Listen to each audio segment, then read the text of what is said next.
प्रायश्चित किया, मैं आगे से ऐसा कर्म नहीं करूंगी, ये संकल्प किया, और मैं हमेशा मन में सच्चे दिगंबर गुरु की भक्ति करूंगी, उनकी भक्त बनकर रहूंगी, ये श्रद्धा करते करते प्राण छोड़ दिए, मरी।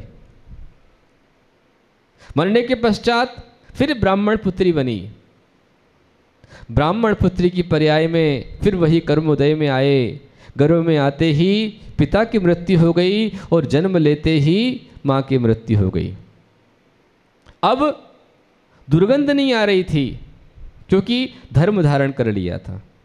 धर्म की सुगंध जिस दिन आ गई उस दिन पाप की दुर्गंध बंद हो गई।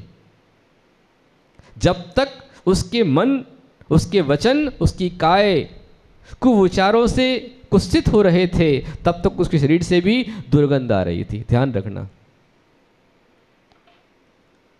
कि यदि आप अपने तन को सुगंधित बनाना चाहते हैं तो सुगंधित बनाने के लिए परफ्यूम और सेंट से काम नहीं चलेगा। इसके लिए निर्गंत दिगंबर साधु की भक्ति, दिगंबर साधु की संयमी की भक्ति बेकार नहीं जाती है। संयमी की हर एक भक्ति का हर एक चरण इतना महत्वपूर्ण होता है। आचार्य उमा समत्वभद्र आचार्य ने रत्नकंठ सवकाचार के अंदर कहा है, उच्चेर गोत्रो प्रणते। दिगंबर साधु संयमी जैन मुनि के लिए आप प्रणाम करते हैं तो प्रणाम करने मात्र से उच्च गोत्र का बंध होता है। ये साधु जो आपसे मुट्ठी भर लेते हैं परंतु आपके लिए दरिया भर लुटाते हैं, बहुत थोड़ा लेते हैं पर दिल खुलकर आपको देते हैं, इसलिए उनको प्रणाम करने से क्या मिलता? उच्च गोत्र। भोगो दानात, उनको दान देने से, उनको आहार देने से, उनकी प्रेरणा से, तीर्थों के दान में लगाने से, ग्रंथवाणी के प्रकाशन में अपना द्रव्य लगाने से आपको भोगों की प्राप्ति होती है। उपासनात् पूजा, और उनकी उपासना करने से आप जगत में सम्मान इज्जत को पाते हैं, हर जगह आपका अभिनंदन होता है। भक्ते सुंदर रूपम, और गुरु की भक्ति करने से ही सुंदर रूप की प्राप्ति होती है। क्रीम पाउडर सुंदर रूप नहीं मिलता है, लिपस्टिक नेल पेंट से नहीं मिलता है, भक्ति करने से सुंदर रूप की प्राप्ति होती है, और उनका स्तवन करने से आपकी जगत में कीर्ति होती है। उस ब्राह्मण कन्या ने बहुत दुख उठाए, फिर मुनिराज मिले, और एक मुनिराज से उसने जाकर के पूछा कि हे भगवान, मेरे कौन से कर्म हैं जो इतना दुख मुझे देते हैं? मुनिराज ने बताया कि तूने मुनिराज का मन से दुर्विचार किया, वचनों से तूने गाली दी, अपशब्द दिए, खोटे शब्द कहे, उन्हें एक वचन से तूने प्रयोग किया कि यही मेरे भोगों में विघ्न डालने आ गया, ये नंगा, ये कलूटा, ये दुर्भंगी, इस तरह के खोटे शब्दों का प्रयोग तूने किया और कड़वी तुमड़ी का आहार दिया, इस कारण से अनेक अनेक प्रकार के दुख भोगती आ रही है। उसने पूछा, है भगवान, इन पापों से छूटने का कोई तो रास्ता होगा? मुनिराज ने बताया कि मन में पश्चाताप कर, अंतरंग में खेद से भर जा कि मैंने संयमी का जो अपमान किया है, जिस भाव में किया है, मैं मन से, वचन से, काय से उसकी क्षमा मांगती हूं। आप भी कर लेना। भवांतरे मैंने किसी को कष्ट दिया हो, दुख पहुंचाया हो, साधु का अपमान किया हो तो मेरे सारे पाप मिथ्या हो, ये भावना करते रहना और उसका प्रायश्चित करने के लिए तैयार रहना। यह जो नवरात्रि में आपके यहाँ होने वाला गणधर वाला विधान है, ये उसी प्रायश्चित का विधान भी है कि हमारे द्वारा भवांतर में जाने अनजाने कहीं पर हमने किसी मुनि, आर्यिका, क्षुल्लक, क्षुल्लिका, आचार्य, उपाध्याय, साधु का अपमान किया, विनय किया हो, संयमी का, तपस्वी का अपने अपमान किया हो तो मेरे सारे पाप मिथ्या हो। उनके प्रायश्चित के लिए गणधर वाले महामंडल विधान है, और जो विधान करता है उसका प्रायश्चित होता है और उसके आने वाले विघ्न बाधाएं दूर हो जाती है। महान भावों, उस कन्या ने पूछा, भगवान कोई प्रायश्चित? तो मुनिराज ने बताया कि तू सुगंध दशमी व्रत कर। कौन सा व्रत? सुगंध दशमी व्रत। यह व्रत साल में एक बार भादव शुक्ला दशमी को आता है। इसमें समय रहे तो 1 से लेकर 10 तीर्थंकरों की पूजन की जाती है। आदिनाथ से लेकर शीतलनाथ तक तीर्थंकरों की पूजन होती है। उनके लिए उपवास होता है, नियम संयम होता है और विशेष करके धूप चढ़ा करके भगवान की विशेष आराधना की जाती है। 1008 सहस्त्र नाम को पढ़ते हुए धूप चढ़ा करके सहस्त्र नाम का पाठ किया जाता है। ऐसा ये व्रत होता है, 10 साल किया जाता है। 10 साल पूरे होने पर, 10 साल के 10 उपवास पूरे होने पर 10 उपकरण जिन मंदिर में देवे, 10 जिनवाणी जिन मंदिर में देवे, 10 प्रतिमाओं की प्राण प्रतिष्ठा कराए, 10 मंदिरों का निर्माण कराए, 10 मुनियों को आहार दान दे, 10 आरिकाओं को आहार दान दे, ऐसा इसका उद्यापन होता है। नहीं है शक्ति तो और उसको डबल कर लेवे, 20 साल कर लेवे। उस ब्राह्मण कन्या ने वो व्रत ले लिया और सुगंध दशमी व्रत की साधना करते हुए संयम के साथ हर पल हर क्षण कि मेरे द्वारा भव भव में जाने अनजाने जो मुनियों का अपमान हुआ, तिरस्कार हुआ है, मेरे दुष्कृत्य मिथ्या होवे, ये भावना निरंतर करती रही और अपना समय उसने पूरा किया। इसके बाद फिर एक सेठ के यहाँ उसका जन्म हुआ। कनकपुर में कनकध्वज राजा राज्य करते थे। वहाँ जिनदत्त सेठ कि यहाँ पर जिनदत्ता सेठानी से इसका जन्म हुआ। जन्म होने के पश्चात जैसे ही जन्म दिया माँ ने, पाप का अंश बाकी था, विष बचा हुआ था, इसलिए जन्म देते ही माँ की मृत्यु हो गई। पिता जिनदत्त, बच्ची उसे बहुत सुंदर लगी, इसलिए अपनी बेटी का नाम उसने रखा तिलकमती। क्या नाम रखा? तिलकमती। और उसको पालना है, घर की व्यवस्था को चलाना, इसलिए उसने दूसरी शादी की। आने वाली पत्नी का नाम था बंधुमती, परंतु वही बंधु ना होकर के दुश्मन थी। जो हर सौतेली माँ करती है, ऐसा हर प्रकार का सौतेला व्यवहार उस बच्ची के साथ उसने किया। क्यों? क्योंकि उसके अपने कर्म। उसने जो मुनिराज के साथ सौतेला व्यवहार किया था, क्योंकि मुनि को आहार देने के लिए जो श्रावक और श्राविका होते हैं वो कैसा व्यवहार करते हैं, तो एक माँ से बढ़ करके गर्भस्थ शिशु मान करके हर एक श्रावक श्राविकाओं को मुनियों को आहार दान देना चाहिए। यदि आप उनके साथ में सगे से अधिक बढ़कर के व्यवहार करते हैं तो उसके फल से आप तीर्थंकर की माता या सौधर्म इंद्राणी आदि पद को प्राप्त करते हैं। और जैन मुनियों से, साधुओं से यदि आप सौतेला व्यवहार करते हैं तो आपको ये सौतेला दुख मिलता है। सौतेली माँ का दुख आपको भोगना पड़ता है। उसको सौतेली माँ का दुख मिला कि कुछ भी करे, कितना ही अच्छा करे, लेकिन वो माँ कभी यश नहीं देती।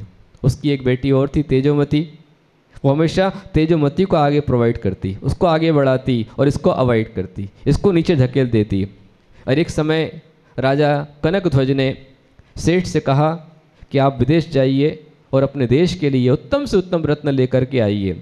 समय बहुत अधिक कम बचा था, लेकिन राजा का आदेश था, इसलिए सेठ को जाना पड़ा। और उसने कहा कि बच्ची विवाह के योग्य हो चुकी है, इसलिए जब भी कोई अच्छा योग्य वर मिल जाए तो मेरा इंतजार मत करना और शादी कर देना। सेठ चला गया। यहाँ जितने भी लोग आते वो सब के सब उसके घर में आकर के तिलकमती की आकांक्षा करते कि हमारे बेटे का विवाह तिलकमती से कर दो। लेकिन वह बंधुमती कहती, अरे इसमें क्या रखा है, ये तो उल्टा है, कुलक्षणी है, अपशकुनी है। अरे जन्म होते ही तो माँ को खा गई है, क्या है इसके पास में? और अभी विवाह का समय हुआ है तो इसके पिता को बाहर जाना पड़ा है। ये बहुत मंदभागी है, भाग्यहीन है, इससे मत करो। मेरी बेटी है तेजोमती, बहुत सुंदर है, स्मार्ट है, बहुत अच्छी है, इससे शादी करो। बोलते नहीं, हम तो तिलकमती से ही करेंगे। तो उसने छल किया। उसने क्या किया कि सगाई तो तिलकमती करा दी, और जब फेरे पड़ने का समय हुआ उस समय तिलकमती को उसने चुपचाप वहाँ से शमशान में भेज दिया कि जा तू शमशान में बैठ, वहाँ पर कमरा उधर जाकर के बैठ जा और वहीं तेरा पति तेरे से आकर के मिलेगा। और यहाँ छल से अपनी पुत्री तेजोमती की शादी कर दी। यहाँ तिलकमती शमशान में बैठी हुई है, रात का समय है, शादी का जोड़ा है और जोड़े के अंदर में जो जरी है वो चमक रही है। दूर राजमहल से राजा ने देखा कि अरे जंगल में कोई स्त्री बैठी है, क्यों बैठी है? वो गुप्त रूप में गया। वहाँ जाकर के उसने पूछा कि तू यहाँ क्यों बैठी है? उसने कहा कि मेरी माँ ने आदेश दिया है कि यहीं तेरा पति तुझसे मिलने आएगा। तुरंत राजा ने कहा कि हाँ, मैं आ तो गया हूँ। उस समय तिलकमती ने उसके चरण धुलाए और अपने सिर के बालों से उसके पैरों को पोंछा। दोनों मिले। मिलने के बाद जब वह जाने लग गया तो उसने पूछा कि मेरी माँ पूछेगी आपका नाम तो मैं क्या बताऊंगी। उसने कहा गोप कह देना, गोप। गोप मिलने आया था। इस तरह से राजा उससे आकर के मिलता रहा। वो रोज़ रात में आकर के मिलती रही, सिर्फ मिलना होता रहा। एक दिन माँ ने पूछा कि तेरा पति कौन है? बोले गोप है। तो बोले उससे कुछ तो मांग, बेरोजगार फक्कड़ है, कुछ ला के नहीं देता है, घर कैसे चलेगा, कुछ तो कम से कम 2 झाड़ू मंगा ले। शाम के टाइम पर वह तिलकमती गई और कहा मुझे 2 झाड़ू चाहिए। अगले दिन राजा ने हीरों और रत्नों से जड़ी हुई सुंदर सी 2 झाड़ियाँ उसको दी, सोने की झाड़ू जिसमें हीरे रत्न लगे थे, और साथ में कपड़े दिए, वस्त्र दिए, जेवर दिए, सब कुछ दिया। सवेरे सवेरे खुश होकर के तिलकमती पहुंची और कहा माँ मेरे पति ने ये दिया है। सामान को जैसे ही देखा उस समय ही सेठ का आना हुआ।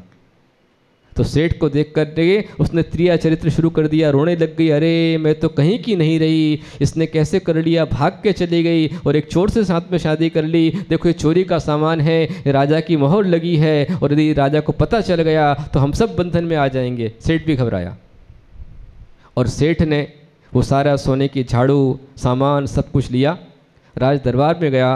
बोले महाराज क्षमा करें, क्षमा करें। बोले क्यों? बोले महाराज ये आपकी मुद्रा लगी, आपके घर की आपकी मुद्रा है और सारी झाड़ू इसके अंदर, ये सारा सामान आपका है और किसी चोर ने ला करके हमारी बेटी को दिया है। राजा नाराज हुआ। उसने कहा अभी चोर का पता लगाओ, कौन है वो चोर जिसने चोरी की है, किसने इसको दिया है। सेठ घबराया, बेटी को डांटा, ऐसे काम करती है, सारा नाम बदनाम कर दिया। उसने कहा मैंने कुछ नहीं किया, माँ ने मुझसे कहा मेरा पति वहाँ आएगा और मेरे पति ने मुझको दिया है। राजा ने पूछा कि तू अपने पति को पहचानती है? बोले नहीं, क्योंकि जब भी मिलना हुआ है रात के अंधेरे मिलना हुआ है। मेरी माँ ने दीपक तो दिया पर उसमें तेल बाती कुछ नहीं थी, खाली दिया होता था, मैं किसी को देख नहीं पाई, फिर कैसे पहचानेगी? बोले मैं चरण छू करके पहचान सकती हूँ। नगर के सारे पुरुष खड़े कर दिए गए। तिलकमती की आंखों पर पट्टी बांध दी गई, कुछ दिखाई ना पड़े। उसमें सब खड़े हुए हैं, उसके पिता को भी खड़ा किया गया, राजा भी खड़े हो गए। वो सब पुरुषों के चरण स्पर्श करती रही, ये मेरा पति नहीं, ये मेरा पति नहीं, ये मेरा पति नहीं, ये मेरा पति नहीं। और ऐसा होते होते जैसे ही राजा के चरण पकड़े उसने कहा यही मेरा पति है। माँ ने डांटा, अरे राजा जी को लांछन लगाती है, उनको पति बतलाती है। राजा ने कहा माँ जी आप चुप रहिए, ये जो कह रही है ये सही कह रही है। आपने इसके साथ बहुत बुरा किया, परंतु भाग्य इसके साथ में है कि राजा इसको पति मिला है। किस कारण से? एक सुगंधदशमी व्रत की एक महिमा है। पहले संयमी का अपमान किया, संयमी को कष्ट दिया, दुख पहुंचाया तो भयंकर दुख पाया, पर संयमी का सम्मान करते हुए, संयम का आदर करते हुए उसने संयम को धारण किया, सुगंधदशमी व्रत को अपनाया। उसकी महिमा से माँ ने तो उसको शमशान में भेज दिया, लेकिन किस्सा साथ में थी, इसलिए कहा है जाको राखे साइया मार सके ना कोई, और बाल न बाका होएगा जो जगवेरी होए। महान भावों, उसका पुण्य था कि उसे राजा जैसा पति मिला। राजा ने कहा ये मेरी पत्नी है और इसको मैंने स्वीकार किया है, उसको रानी बना करके अपने साथ में ले गया। माँ ने तो सोचा कि इससे कुछ ना मिले, लेकिन किस्मत साथ में थी, इसलिए किस्मत और भाग्य पुण्य होने से राजा उसको पति मिल गया। इसलिए आज का दृष्टांत बता रहा है कि हम अपने जीवन में कभी भी संयमी का अपमान ना करें। समय काफ़ी हो चुका है। संयम का अपमान हम ना करें, संयम का सम्मान, संयम का आदर करें। और हर साल सुगंधदशमी व्रत हमारे यहाँ पर आता है, हम भक्ति से मनाएं। अकेले महिलाओं के लिए नहीं, महिला पुरुष दोनों को अपनी शक्ति अनुसार व्रत करना चाहिए, उपवास करना चाहिए, एकासन करना चाहिए। और सुगंध दशमी है तो सुगंधित जो धूप है, ऐसी धूप जो मन को हरने वाली हो, ऐसी धूप जिसको लेकर के हमारी आंखों में आंसू ना आवे, ऐसी धूप जिससे हमारा गला न रुंधे, ऐसी सुंदर स्वच्छ धूप लेकर के जिसमें सुगंध है, ऐसी धूप चढ़ा करके जैसी आपको मिली है। आ रही है उसमें सुगंध, आ रही है सुगंध, आ रही क्या आ रही है उसमें सुगंध है ना, अच्छी सांगली से जो आई अच्छी सुगंध है, ऐसी धूप। और ये धूप भी हमारे बहुत सारे काम करती है। आचार्य कहते हैं जो भक्ति से धूप चढ़ाता है उसके 8 कर्मों का नाश होता है, उत्तम शरीर की उसको प्राप्ति होती है और सिद्ध अवस्था की उसको प्राप्ति होती है। 93 में जब सूरत में महामारी फैली थी तब कोई दवाई काम नहीं कर रही थी, तब सरकार ने एरोप्लेन के माध्यम से, हवाई जहाज़ के माध्यम से वहाँ पर धूप के पैकेट नीचे गिराए थे कि अपने अपने घरों में धूप जलाओ। डॉक्टरों ने बताया कि धूप जलाओगे तो प्लेग महामारी दूर हो जाएगी। तो ये धूप जो है महामारी को दूर करती है। ये धूप में ऐसी शक्ति है कि यदि ये धूप हवन के समय मंत्र के साथ धूप डाली जाती है तो ये मंत्र की आहुति, मंत्र की धूप जाकर के विश्व में शांति फैलाती है। और जहाँ पर अकाल पड़ रहे वहाँ पर भी सुकाल और सुभिक्ष हो जाता है, वृष्टि होती है, धन धान्य की समृद्धि होती है। ऐसे अनेक लाभ इसके माध्यम से होते हैं। तो आप स्वच्छ सुगंधित अच्छी धूप, लकड़ी का बुरादा नहीं, सड़ी जिसमें जीव हैं ऐसी प्रकार की धूप न लेवे, स्वच्छ सुगंधित धूप लेवे। हमारे यहाँ की परंपरा रही है कि हर मंदिर में शाम के टाइम पर 5 बजे के बाद में धूप खिलाई जाती है अग्निपात्र में। मैंने बचपन से देखा है। आपके यहाँ पर क्या है? अब तो ज्ञान हो गया ना अपने को, पहले अज्ञान था तो अज्ञान में हम शाम को 5 बजे धूप खिलाते थे। अब तो हम बहुत समय ज्ञानी हो गए इसलिए हमने धूप खेना बंद कर दिया। खेते इतने ज्ञानी हो गए हैं कि धूप के नाम पर लकड़ी का बुरादा लेकर आते हैं, भगवान के सामने हम चढ़ाते हैं। बस ऐसे चढ़ा दिया, हमारा काम हो गया। यदि वो धूप अग्नि पात्र में नहीं गई और धुआं नहीं उठा तो तुम्हारी कर्मों का धुआं उठ नहीं सकता है। इसलिए जो प्राचीन परंपरा है पूरी आगमुक्त परंपरा है। Jainism is the scientific religion, पूर्णतः वैज्ञानिक धर्म है। आप विवेक के साथ, श्रद्धा के साथ अच्छी धूप लेकर के आइए, सुगंधित धूप हो, प्रासों को शुद्ध धूप हो और अग्नि पात्र में उसे खेना चाहिए। ऐसे चढ़ाने वाले की पूजा नहीं कहलाती है। असली पूजा कीजिए और असली फल पाइए। बोलो सुगंधशी महापर्व की, उत्तम संयम धर्म की।